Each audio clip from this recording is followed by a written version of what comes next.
You will hear a man phoning a woman about an advertisement he has seen in the paper for some furniture. First, you have some time to look at questions 1 to 5 on page 9.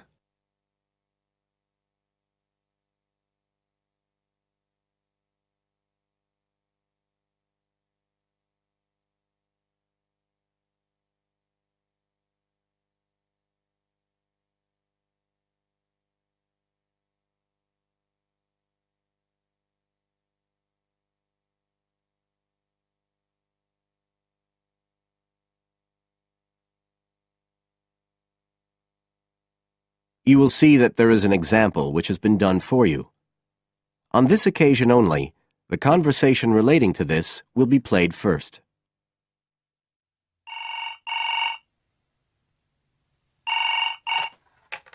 Hello? Oh, hello.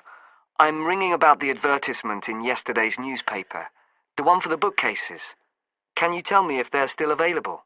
We've sold one, but we still have 2 available. The number of bookcases available is 2. So 2 has been written in the space.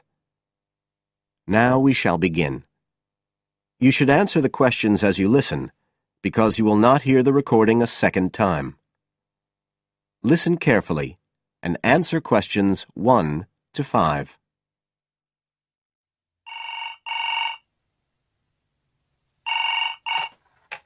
Hello? Oh, hello. I'm ringing about the advertisement in yesterday's newspaper. The one for the bookcases. Can you tell me if they're still available? We've sold one, but we still have 2 available. Right. Can you tell me a bit about them? Sure. What do you want to know? Well, I'm looking for something to fit in my study. So, well, I'm not too worried about the height, but the width's quite important. Can you tell me how wide each of them is? They're both exactly the same size. Let me see, I've got the details written down somewhere. Yes, so they're both 75 centimetres wide and 180 centimetres high. Okay, fine. That should fit in okay. And I don't want anything that looks too severe. Not made of metal, for example. I was really looking for something made of wood. That's all right. They are, both of them. So, are they both the same price as well? No, the first bookcase is quite a bit cheaper. It's just £15. We paid £60 for it just 5 years ago, so it's very good value. It's in perfectly good condition. Well, they're both in very good condition, in fact. But the first one isn't the same quality as the other one. It's a good, sturdy bookcase. It used to be in my son's room, but it could do with a fresh coat of paint. Oh, it's painted. Yes, it's cream at present. But as I say, you could easily change that if you wanted, to fit in with your colour scheme. Yes, I'd probably paint it white if I got it. Let's see, what else? How many shelves has it got? 6. 2 of them are fixed, and the other 4 are adjustable, so you can shift them up and down according to the sizes of your books. Right, fine. Well, that certainly sounds like a possibility. Before you hear the rest of the conversation, you have some time to look at questions 6 to 10 on page 9.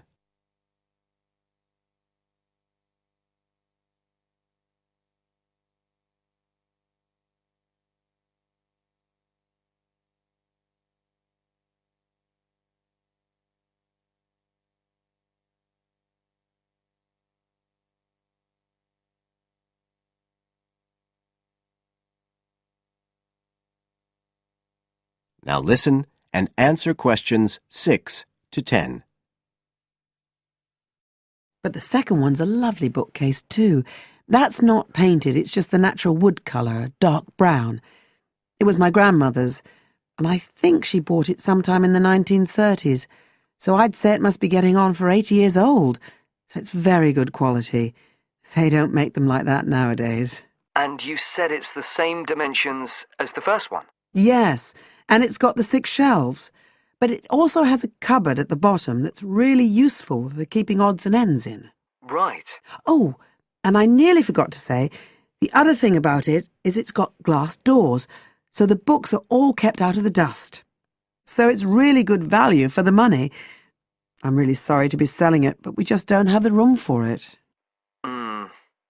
So what are you asking for that one? £95. It's quite a bit more, but it's a lovely piece of furniture. A real heirloom. Yes. All the same, it's a lot more than I wanted to pay. I didn't really want to go above 30 or 40. Anyway, the first one sounds fine for what I need. Just as you like. So, is it all right if I come round and have a look this evening? Then, if it's okay, I can take it away with me. Of course. So you'll be coming by car, will you? I've got a friend with a van, so I'll get him to bring me round. If you can just give me the details of where you live. Sure. I'm Mrs. Blake. Blake. That's right. And the address is 41 Oak Rise. That's in Stanton. Okay, so I'll be coming from the town centre. Can you give me an idea of where you are? Yes. You know the road that goes out towards the university? Yes. Well, you take that road and you go on till you get to a roundabout. Go straight on, then Oak Rise is the first road to the right. Out towards the university, past the roundabout, first left. First right. And we're at the end of the road. Got it. So I'll be round at about 7, if that's all right. Oh, and my name's Connor. Connor Field. Fine. I'll see you then, Connor. Goodbye. Goodbye. That is the end of Section 1. You now have half a minute to check your answers.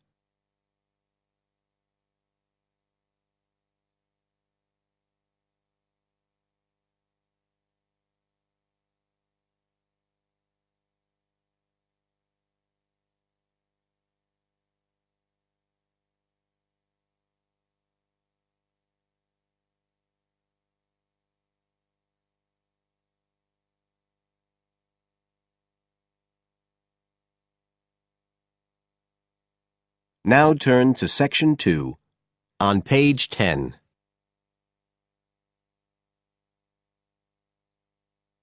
Section 2. You will hear a talk on New Zealand radio about an art sale which is being held to raise money for charity. First, you have some time to look at questions 11 to 13 on page 10.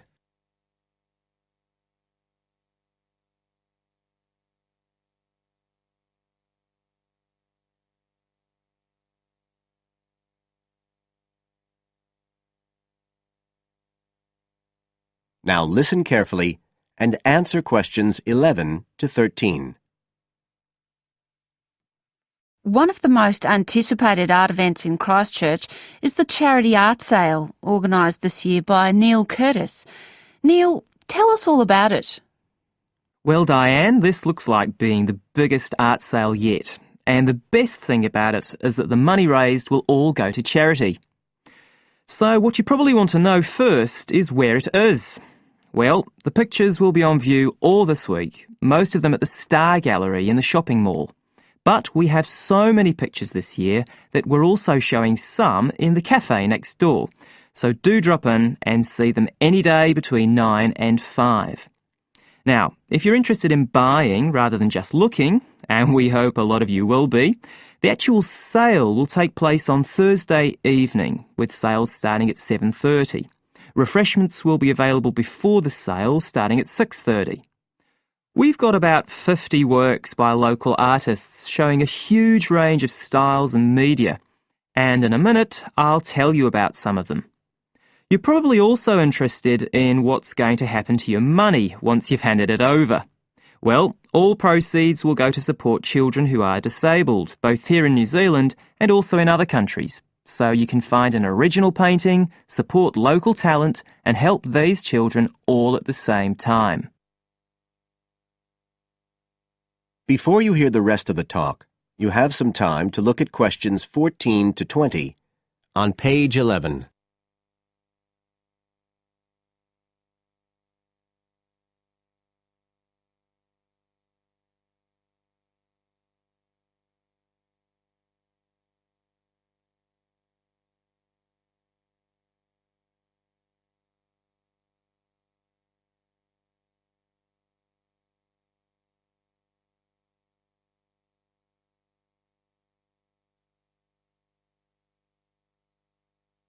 Now listen and answer questions 14 to 20. Now, let me tell you a bit about some of the artists who have kindly agreed to donate their pictures to the charity art sale. One of them is Don Studley, who has a special interest in the art sale because his 5-year-old daughter was born with a serious back problem. After an operation earlier this year, she's now doing fine, but Don says he wants to offer something to help other less fortunate children. Don is totally self-taught and says he's passionate about painting. His paintings depict some of our New Zealand birds in their natural habitats. One relative newcomer to New Zealand is James Chang, who came here from Taiwan 9 years ago at the age of 56.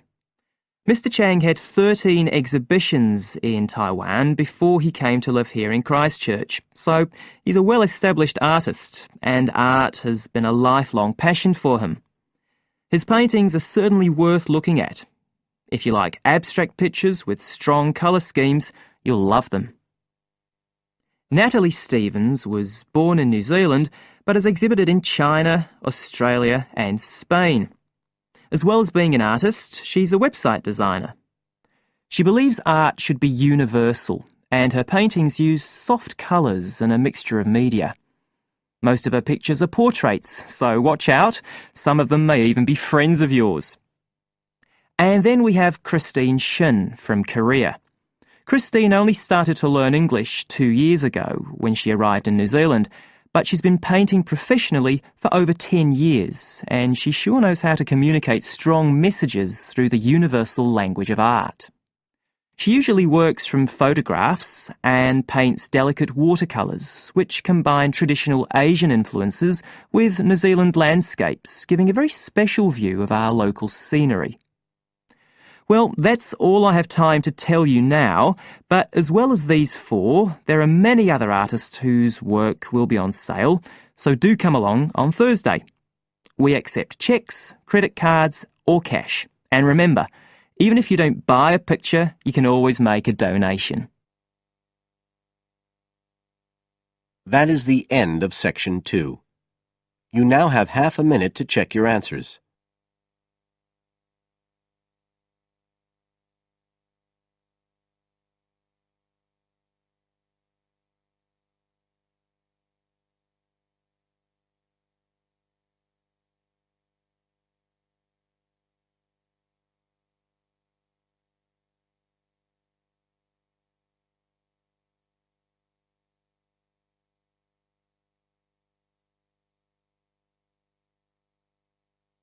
Now turn to Section 3 on page 12.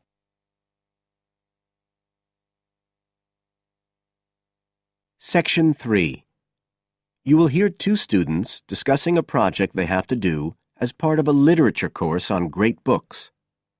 First, you have some time to look at questions 21 to 25 on page 12.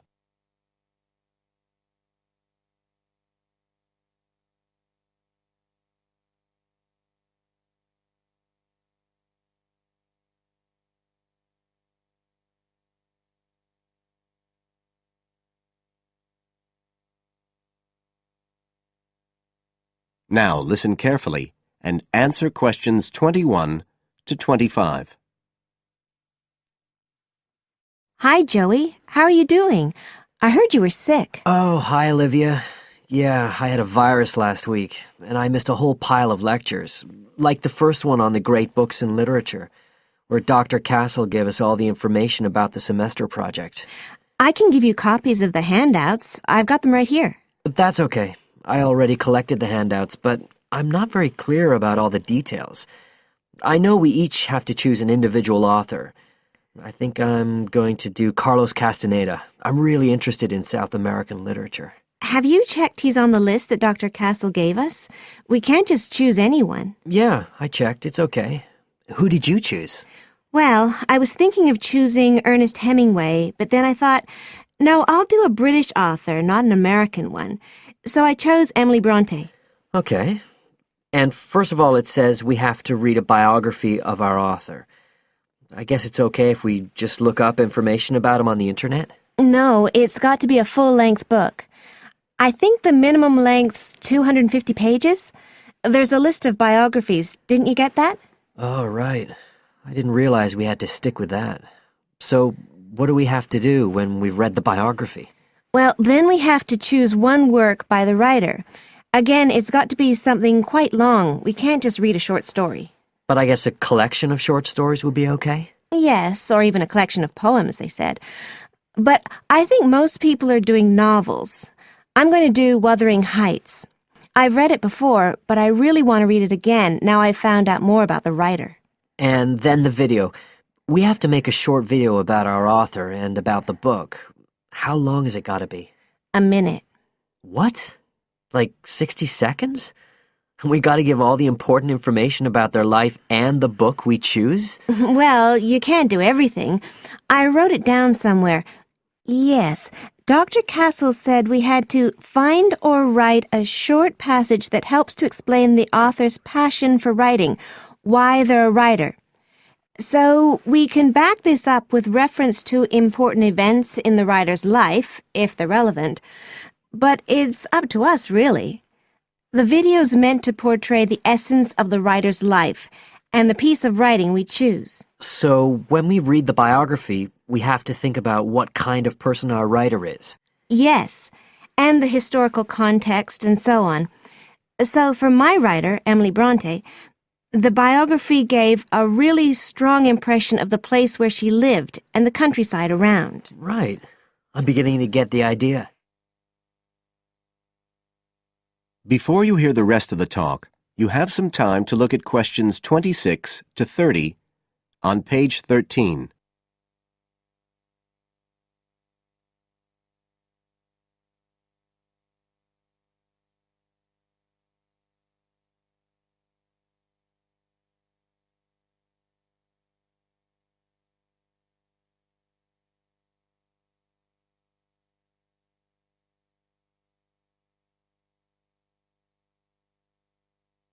Now listen and answer questions 26 to 30.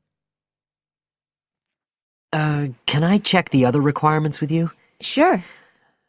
The handout said after we'd read the biography, we had to read the work we'd chosen by our author and choose a passage that's typical in some way, that typifies the author's interests and style. Yes, but at the same time, it has to relate to the biographical extract you choose. There's got to be some sort of theme linking them. Okay, I'm with you. And then you have to think about the video. So are we meant to dramatize the scene we choose? I guess we could, but there's not a lot of time for that. I think it's more how we can use things like sound effects to create the atmosphere, the feeling we want. And presumably visuals as well? Yeah, of course. I mean, I suppose that's the whole point of making a video.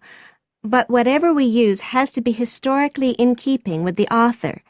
We can use things like digital image processing to do it all. So we can use any computer software we want? Sure. And it's important that we use a range, not just one software program. That's actually one of the things we're assessed on. Okay. Oh, and something else that's apparently really important is to keep track of the materials we use and to acknowledge them. Including stuff we download off the internet, presumably? Yeah, so our video has to list all the material used with details of the source in a bibliography at the end. Okay. And you were talking about assessment of the project. Did they give us the criteria? I couldn't find anything on the handout. Sure. He gave us them in the lecture. Let's see, you get 25% just for getting all the components done. That's both sets of reading and the video. Then the second part is actually how successful we are at getting the essence of the work. They call that content, and that counts for 50%. Then the last 25% is on the video itself, the artistic and technical side. Great. Well, that sounds a lot of work, but a whole lot better than just handing in a paper. Thanks a lot, Olivia. You're welcome. That is the end of section 3. You now have half a minute to check your answers.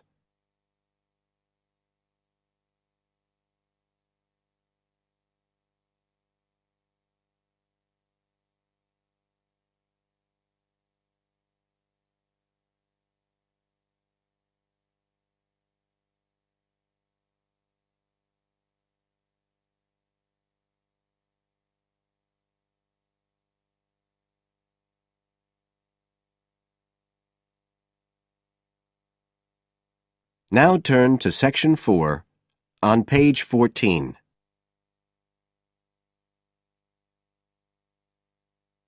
Section 4. You will hear a speaker giving a talk about some recent research about unusual life forms.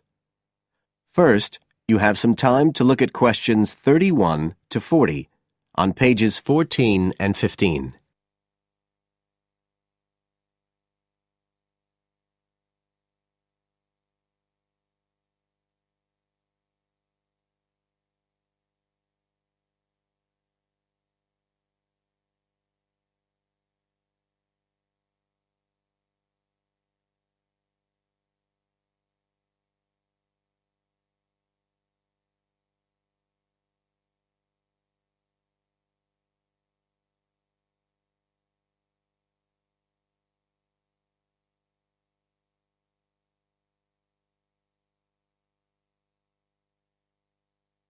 Now listen carefully and answer questions 31 to 40.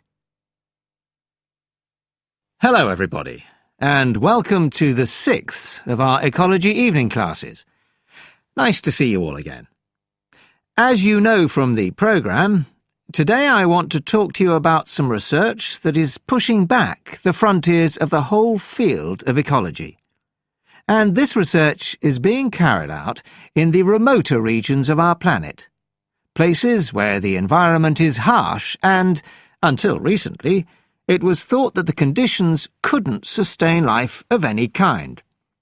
But life forms are being found, and these have been grouped into what is now known as extremophiles.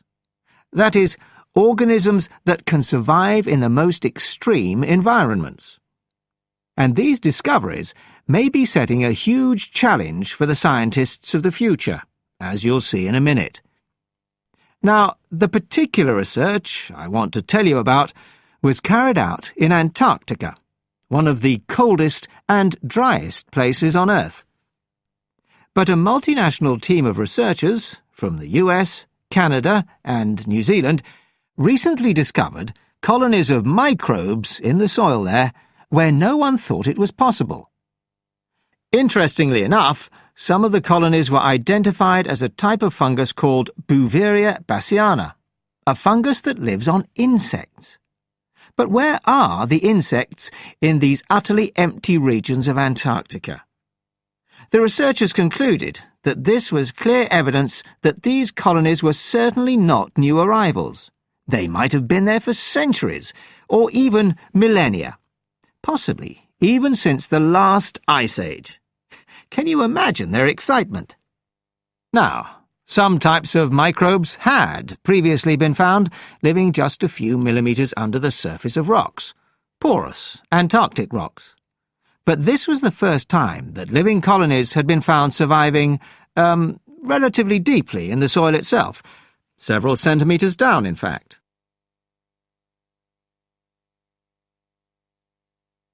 So, the big question is, how can these colonies survive there? Well, we know that the organisms living very near the rock's surface can still be warmed by the sun, so they can survive in their own microclimate. And this keeps them from freezing during the day. But this isn't the case for the colonies that are hidden under the soil.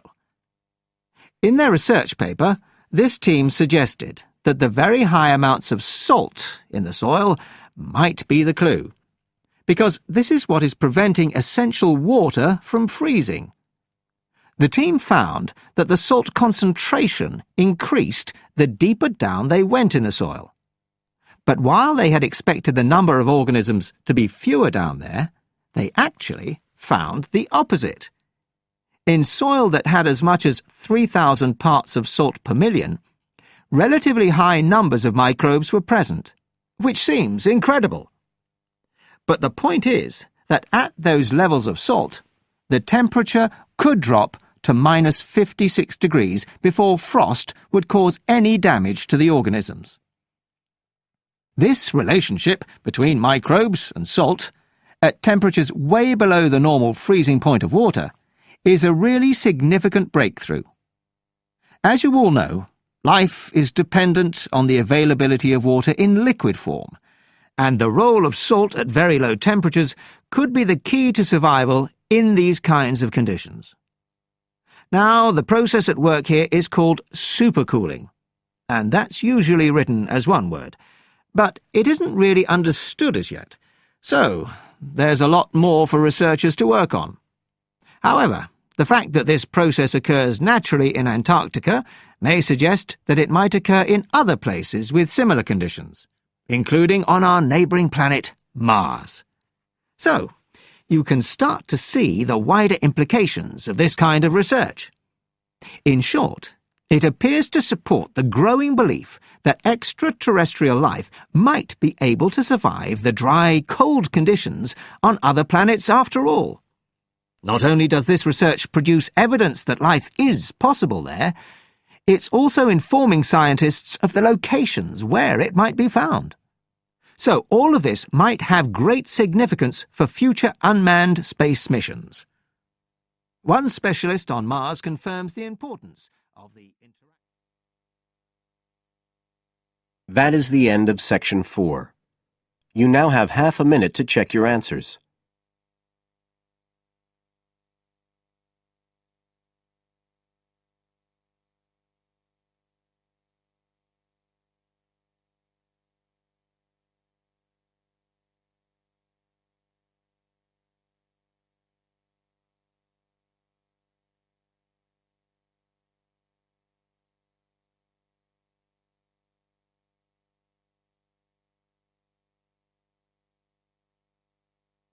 That is the end of the listening test. You now have 10 minutes to transfer your answers to the separate answer sheet.